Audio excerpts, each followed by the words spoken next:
No final do século VIII, uma onda de violência aterrorizou os moradores da costa norte da Europa.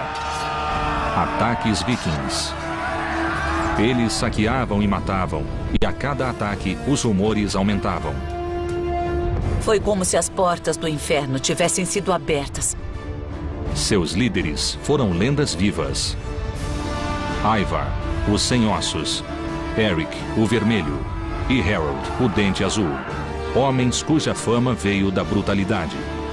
Nossos pesquisadores vão investigar o mundo em que viveram e revelar uma imagem de uma cultura sangrenta, mas muito avançada.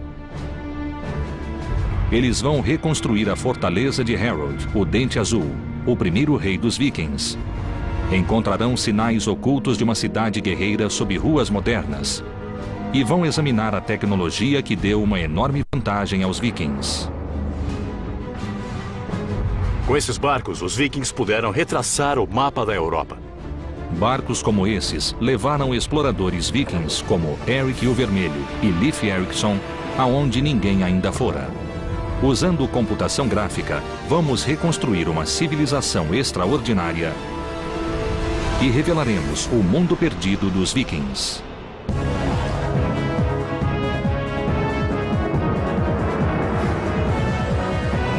Mundos Perdidos, os vikings.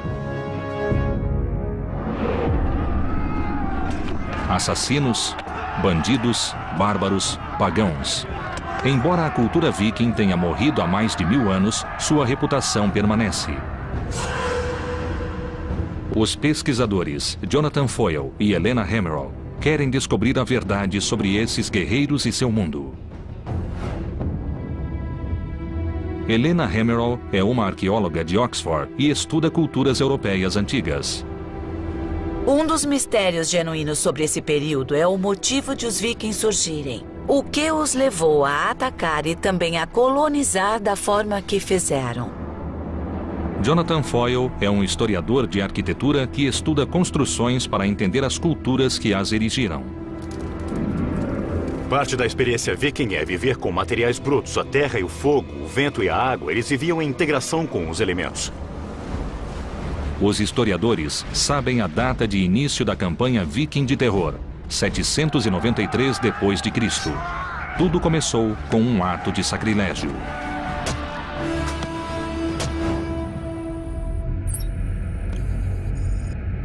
Jonathan viajou para Lindisfarne, na costa nordeste da Inglaterra. Havia um monastério aqui. Na época, era um dos santuários mais sagrados da cristandade. Nós herdamos uma imagem dos vikings como sendo piratas sedentos de sangue, e essa reputação surgiu aqui, em Lindisfarne. As notícias do ataque viking espalharam-se depressa pela Europa. Richard Oran explica. Este foi o primeiro ataque a um centro muito importante. Este foi o lugar em que um ataque aconteceu pela primeira vez. E psicologicamente foi o ataque que levou as pessoas a acreditarem que o apocalipse chegara. O ataque foi uma surpresa. Ninguém sabia dos vikings até os barcos surgirem no horizonte. Os monges do monastério não podiam acreditar que alguém pensaria em atacar seu santuário. Mas, como Jonathan descobriu, os vikings sabiam exatamente o que faziam. O que havia aqui para os vikings? Saque. Objetos valiosos, pequenos objetos de metal e coisas assim.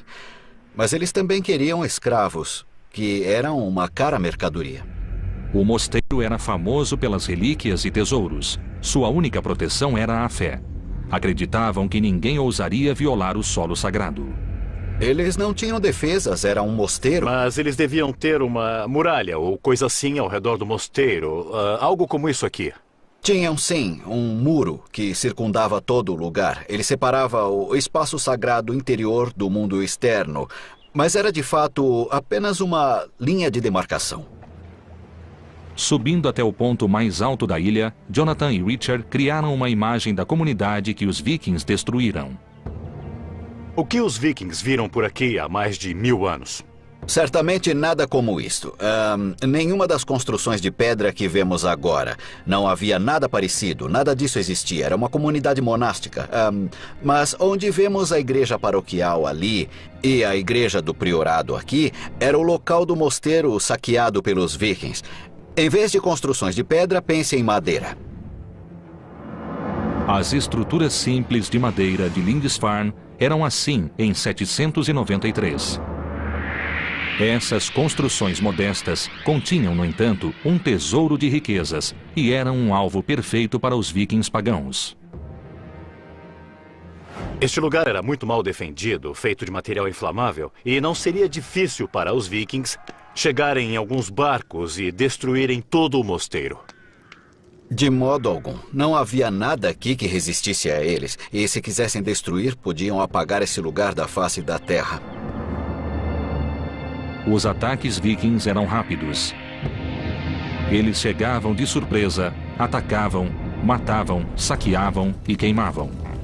Lindisfarne ficou em chamas, criando um padrão para os ataques vikings. O monge Alcuin, que estava na corte do imperador na Europa, escreveu cartas de condolência. Ele soubera das coisas terríveis que aconteceram aqui e, basicamente, elas foram colocadas por escrito e isso as marcou para sempre como um grande evento. E o que eles pensaram sobre esses estranhos cabeludos que provocaram tantos danos? Devem ter ficado atônitos. Basicamente, eles o consideraram como as tropas do anticristo. Esse era um exército pagão que matava homens de Deus. Eram totalmente bárbaros, assassinos cruéis e sanguinários. O ataque a Lindisfarne foi o primeiro de muitos. Mas de onde vinham os vikings? Para onde levavam os despojos? A arqueóloga Helena Hammerl foi a Estocolmo, na Suécia, na trilha das relíquias cristãs saqueadas em Lindisfarne.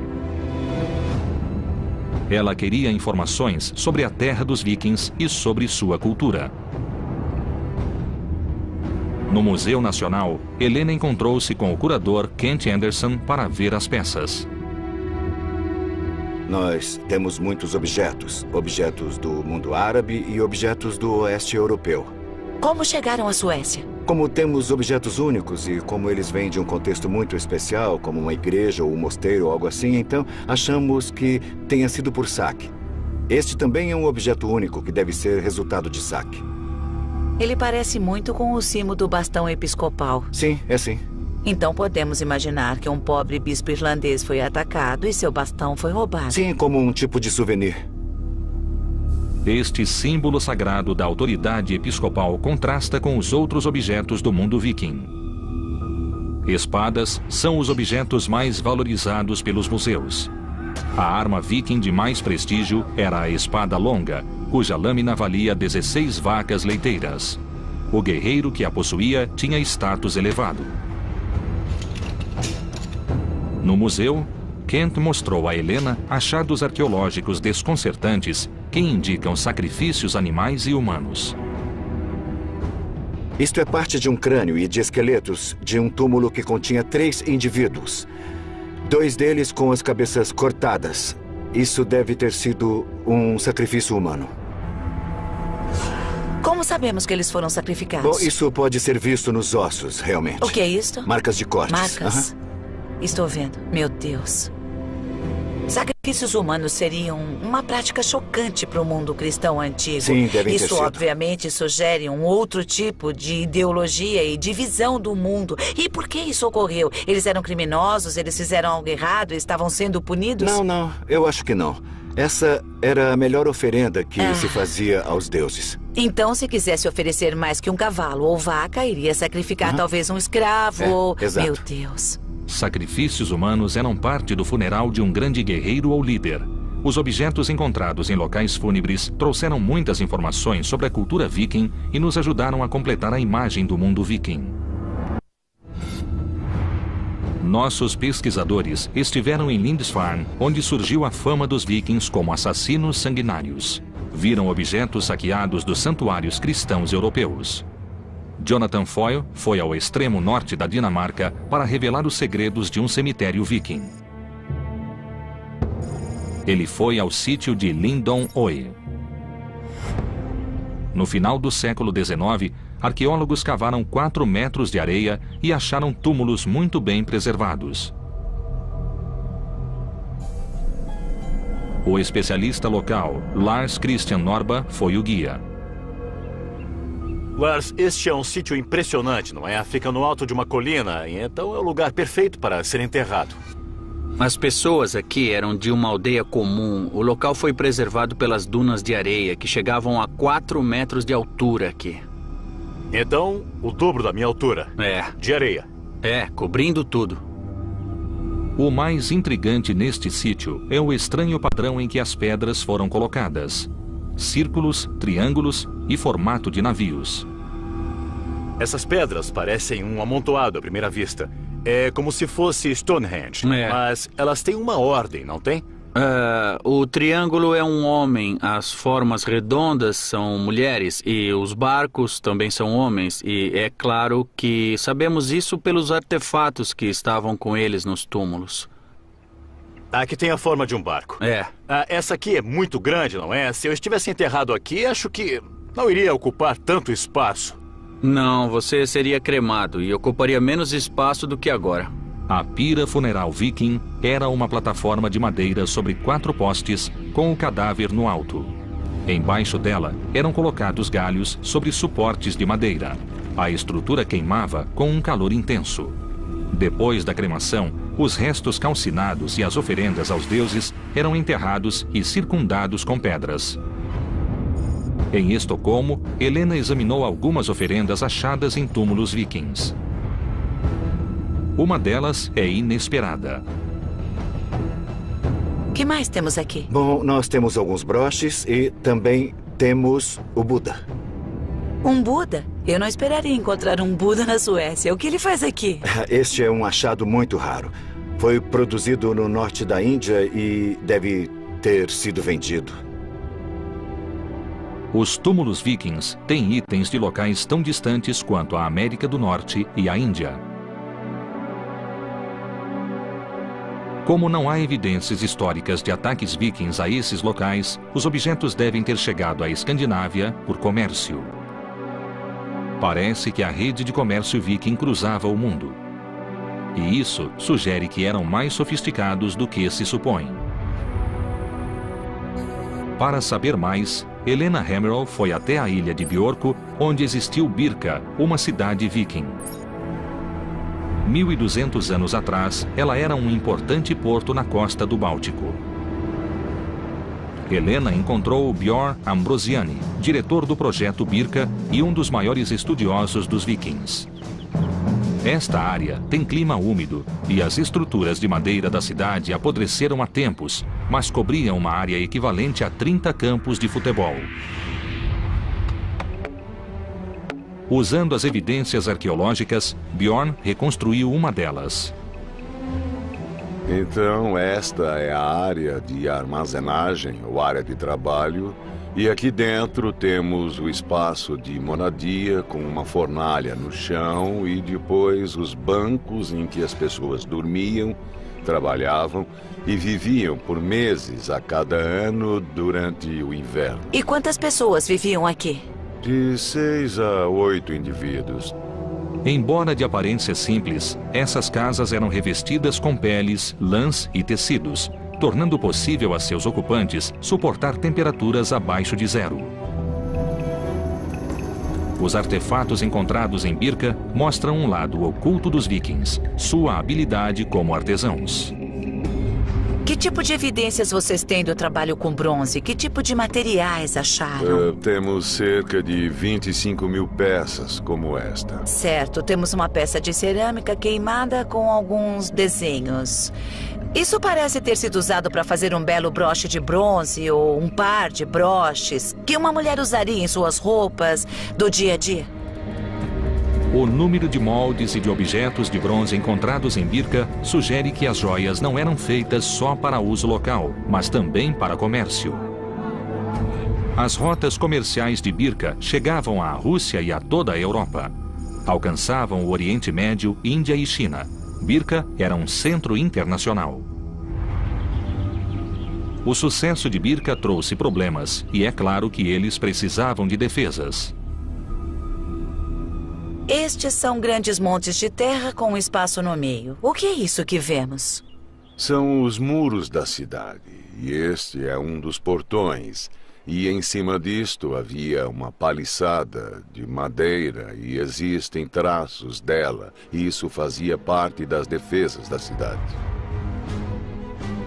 As defesas circundavam uma área de mais de 445 mil metros quadrados e indicam um equívoco atual sobre a cultura viking, pois os muros de Birka foram construídos para bloquear os homens que os moradores chamavam de vikings. Birka era muito bem defendida. Era assim. Mas por que os vikings precisavam se defender de outros vikings? Esta não era uma cidade viking, era uma cidade da época dos vikings. Os vikings eram piratas do mar que saqueavam outros vikings. O nome viking foi atribuído a uma civilização, mas originalmente se referia às ações de poucos. Agir como viking significava atacar. Então não devíamos nos referir aos moradores de Birka como vikings, e sim como comerciantes bastante pacíficos. Realmente parece que os vikings eram apenas essa elite militar que se parece um pouco com a máfia. Isso mesmo. Como o maior e mais rico centro comercial da Escandinávia, Birka era bem defendida e permaneceu próspera por 200 anos. A cidade repelia um ataque após o outro. Seu declínio foi lento. O nível do mar baixou e o porto deixou de ser navegável. Os navios essenciais para o comércio não podiam mais alcançá-la e Birka foi abandonada. Nossos pesquisadores estão na Escandinávia em busca do mundo perdido dos vikings. Visitaram a cidade comercial de Birka e descobriram que os vikings eram gangues de saqueadores que constituíam apenas uma pequena parcela da população escandinava. Os atos de alguns definiram a história de toda a população. Os pesquisadores investigaram a tecnologia que tornou possível a era viking, o barco viking. Esses barcos revolucionários levaram os vikings mais longe para o oeste do que qualquer outro europeu antes deles. Perto da Escandinávia, os barcos eram uma arma que provocava morte e destruição.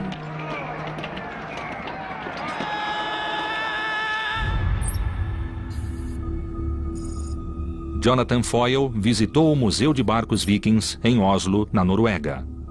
Ele queria ver o barco Oseberg, encontrado em um sepulcro em 1903. Tem 1.100 anos e está 90% intacto.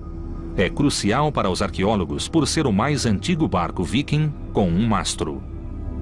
Ao acrescentar um mastro e uma vela aos barcos a remo, os vikings aumentaram sua velocidade média para mais de 10 milhas náuticas por hora e também tornaram possíveis as longas viagens por mar. Para saber como o mastro era construído, Jonathan conversou com Bjort Orseth na oficina do museu. Bjort é um dos maiores especialistas no trabalho viking em madeira. Ele estuda a tecnologia do mastro e a razão de ser tão revolucionário. Isso aí é parte da estrutura que está ali? Sim, temos aqui o Masterfisk. Masterfisk? Sim. É como os marinheiros chamam o mastro. Isso. E esse é o modelo de 1? Sim, esse é um modelo em escalão para 4. Então isso aqui vai no topo? Sim. E depois nós colocamos isto como trava. Incrível, você encaixa isso aqui e isso não se move mais. Não. O peixe do mastro, assim chamado por ter forma de peixe, mantinha o mastro no lugar. Ele ajudava a distribuir o impulso do vento igualmente por todo o barco, o que evitava que o mastro quebrasse com ventos fortes. O mastro era removível, o que permitia que os barcos vikings passassem sob obstáculos que bloqueariam barcos com mastros fixos. Era preciso ser muito hábil para pilotar esses barcos. Ao lado do barco Oseberg, encontramos Knut Pasch, especialista em barcos vikings. Onde ficaria o nível da água aqui, no lado do barco? Dá para ver, é onde forma 90 graus, este ângulo aqui. Nesta área aqui. Isso. Então, se inclinasse mais de 9 graus, de fato afundaria imediatamente. Então existe um ajuste de equilíbrio muito delicado nesse barco. Depois de 1.100 anos, ainda se nota a habilidade dos construtores. Está extremamente bem preservado, como se pode ver. E esse ferro não enferruja. Então esses são mesmo os rebites originais? Sim, são sim. Os rebites são feitos de ferro encontrado em pântanos e que não enferruja. Mas o material mais importante era a madeira do casco do barco. É feito de carvalho, 100% carvalho. Quantas árvores seriam necessárias para um barco como este? 80 seria um bom palpite. 80 árvores. Esse é um grande investimento, então.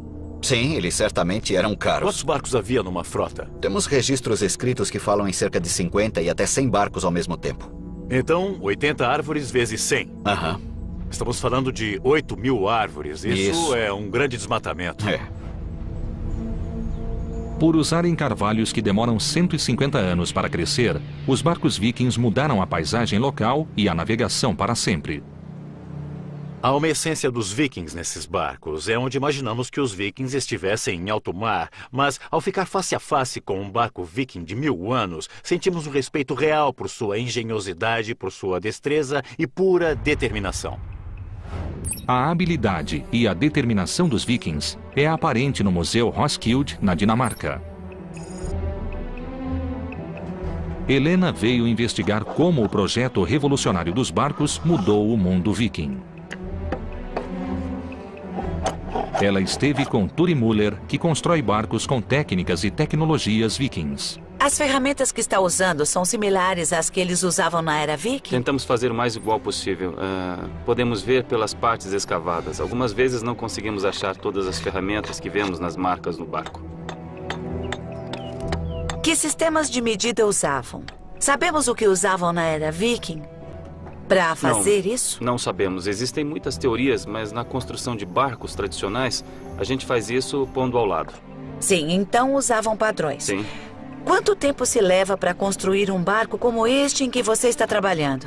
Levou 4 anos e meio com o trabalho de 5 homens. Mas eu acredito que eles provavelmente preferiam construir com muito mais gente que isso, sabe? Uma equipe maior, é. Sim. Cada barco exigia muitos homens e recursos. Dentro do museu, existem vários barcos vikings descobertos no fiord nos anos 60. Eles nos mostram mais detalhes do projeto viking. Com Anton Engler, curador do museu, Helena examinou vários barcos vikings. Este foi o auge da construção de barcos vikings. Décadas de experiências produziram uma forma quase perfeita. Este era um verdadeiro barco viking, usado para aplicar a lei? É, um grande escandinavo homem de guerra. Todos os barcos vikings, inclusive o Homem de Guerra, têm as mesmas características. Primeiro, a quilha e as vigas mestras eram presas da proa à popa. Vigas de sustentação apoiavam uma plataforma na qual ficava o peixe do mastro. As tábuas do barco eram superpostas verticalmente e presas com rebites. O barco tinha 3,5 metros de largura e 30 de comprimento.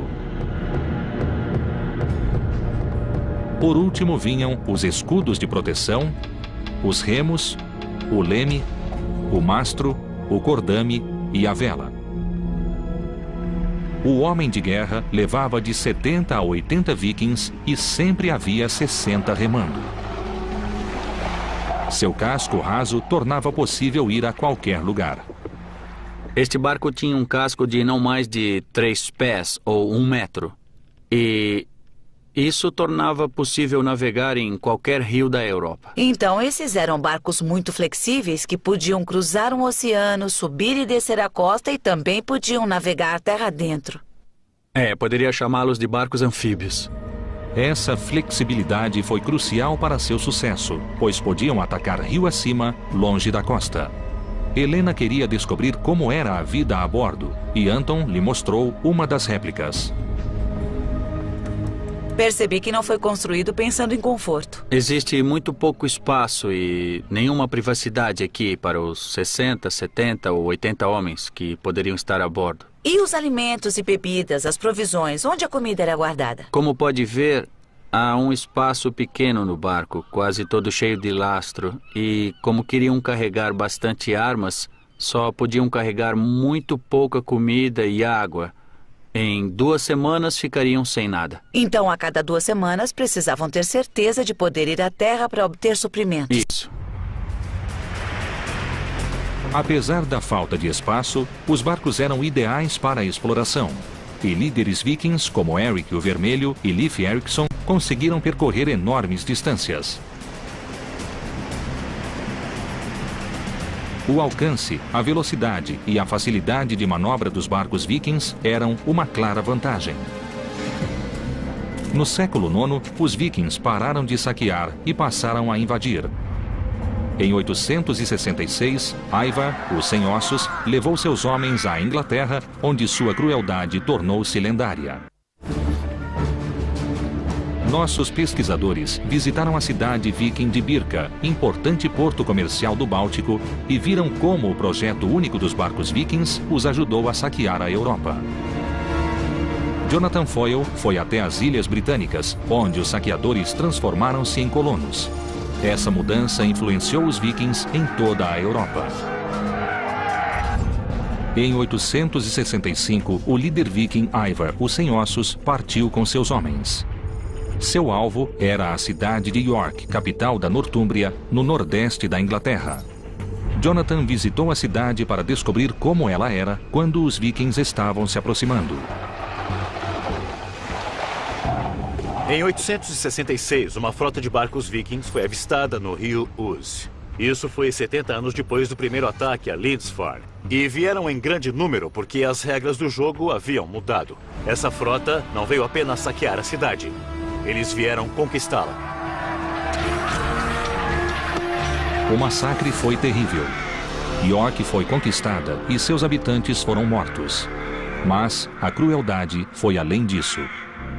Ila era um dos reis da Nortúmbria e sua capital era York. E é claro que ele se opôs à conquista de Ivar, o Sem Ossos. E o tratamento que ele teve ao ser capturado foi águia de sangue. Isso significa que os vikings abriram o seu tórax, tiraram os seus órgãos e depois expuseram as costelas como as asas sangrentas de uma águia. E essa foi uma clara mensagem para o povo de York, que no mínimo os vikings eram pessoas a serem evitadas.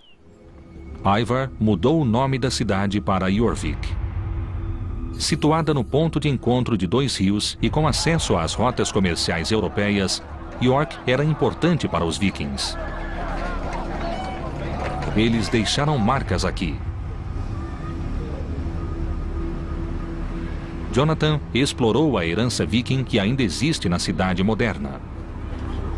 A York moderna ainda tem nomes de ruas dados pelos vikings 1000 anos atrás. Nós temos a Ness Gate, a rua para um trecho que relembra a geografia que eles conheciam na época. Nós temos a Micklegate, a grande rua. Essa foi sua experiência do tamanho das ruas que eles criaram. E temos também a Coppergate, um lugar onde faziam xícaras. Então, desde a geografia até o lugar em que viveram e seu trabalho, a York viking ainda existe aqui hoje.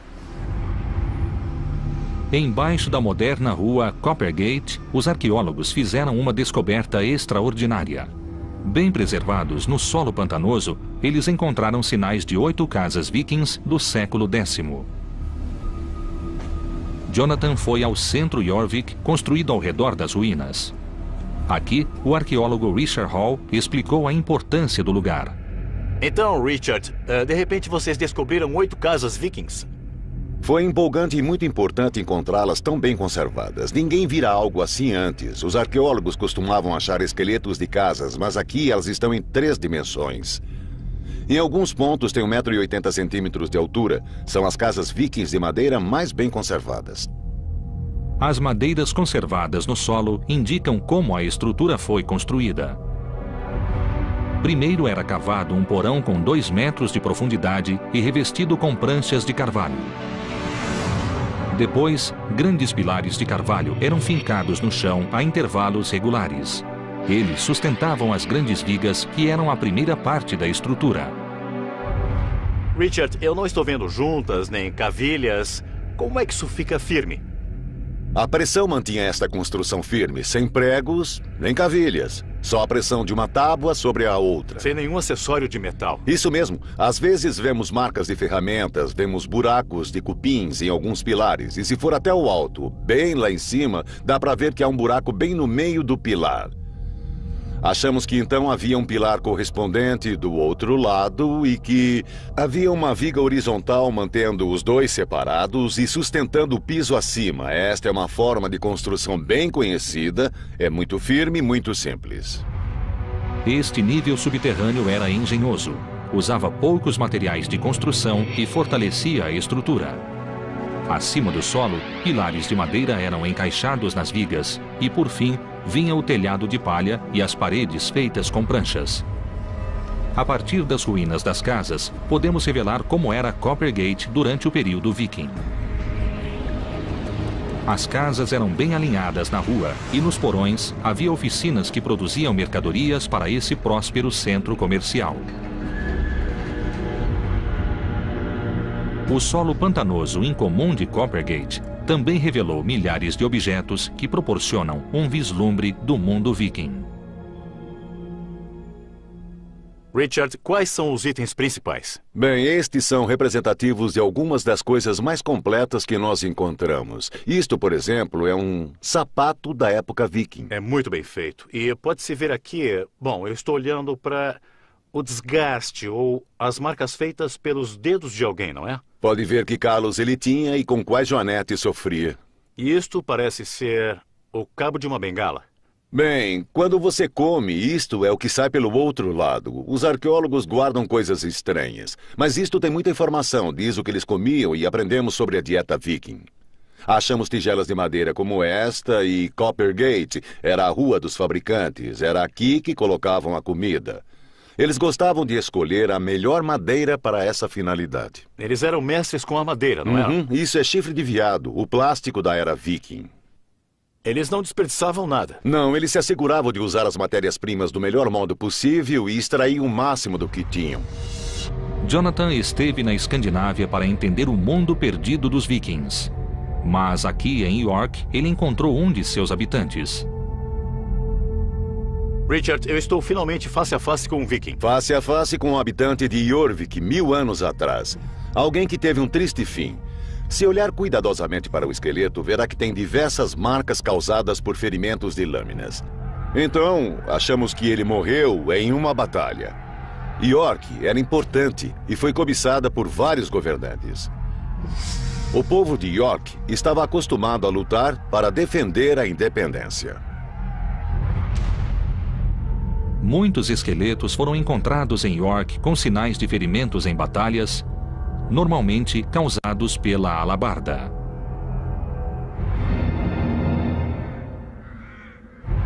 Sob o governo viking, Jorvik tornou-se um próspero porto, um importante centro de comércio internacional e uma base para novas conquistas. Ao morrer, em 873, Ivar era rei do norte de toda a Irlanda e da Bretanha e governava um vasto território. Enquanto as conquistas vikings alteravam o mapa da Europa, na Escandinávia, uma grande rebelião mudava a sociedade viking. Nossos pesquisadores exploraram o território viking e revelaram redes de comércio com a Europa e outros locais. Eles mostraram a extraordinária habilidade viking na construção de barcos e na navegação. Visitaram também o centro da Dinamarca. Em Roskilde, Helena pesquisou sobre Harold, o Dente Azul, um líder viking do século X que uniu a Dinamarca e também foi rei da Noruega.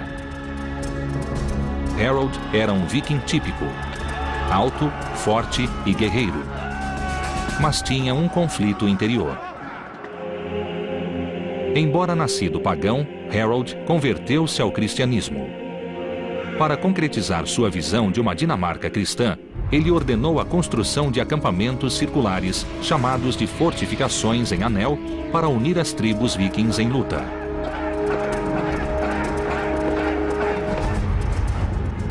Quatro desses sítios, construídos com precisão geométrica, foram identificados pelos arqueólogos. Helena foi a Trelleborg para investigar como eram construídos. Ela se encontrou com Mads Sterne, especialista na construção das fortificações. A construção foi iniciada em 975.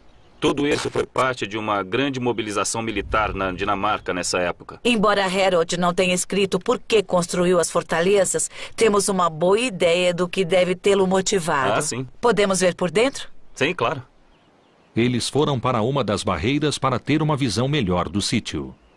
Em cima da barreira de terra havia uma cerca de madeira. Sim, era assim. Essencialmente... E havia um caminho no alto da barreira. Também era fácil andar ao redor e cruzar os portões. E havia, é claro, pontes para que pudessem mover as forças muito depressa ao redor de toda a fortaleza quando acontecia uma batalha. Agora podemos revelar como essa fortificação era impressionante quando vista de fora. Rodeada por uma paliçada de carvalho com 7 metros de altura, ela era guardada por guerreiros de elite. Acreditamos que havia cerca de 400 a 500 guerreiros aqui.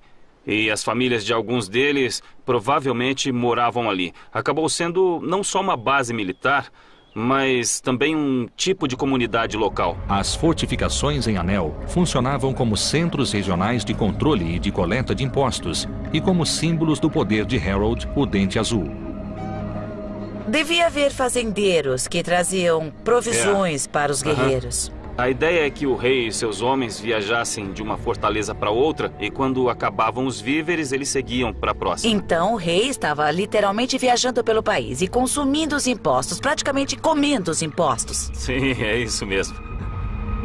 A construção dessas fortalezas consumiu muitos recursos. A construção de Trelleborg exigiu o trabalho de centenas de homens durante 6 anos e usou mais de 9.000 carvalhos. Foi necessário muito trabalho, realmente. Devem ter sido uns 1.000 homens trabalhando aqui, pelo menos. O muro da fortaleza era um anel de terra com 135 metros de diâmetro, 17 metros de espessura e 7 metros de altura, rodeado por um fosso de 4 metros com estacas afiadas. Em cima disso, havia uma paliçada e um caminho. 4 portões permitiam a entrada ao centro do forte, criando um símbolo arquitetônico da cristandade, uma cruz gigantesca. Só havia uma pessoa que poderia ver isso e, na verdade, era Deus no céu.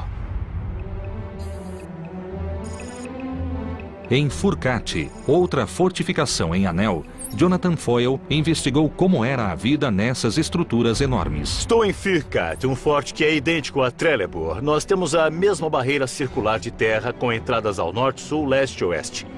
Parece que foi feita com um grande cortador de biscoitos sobre a paisagem.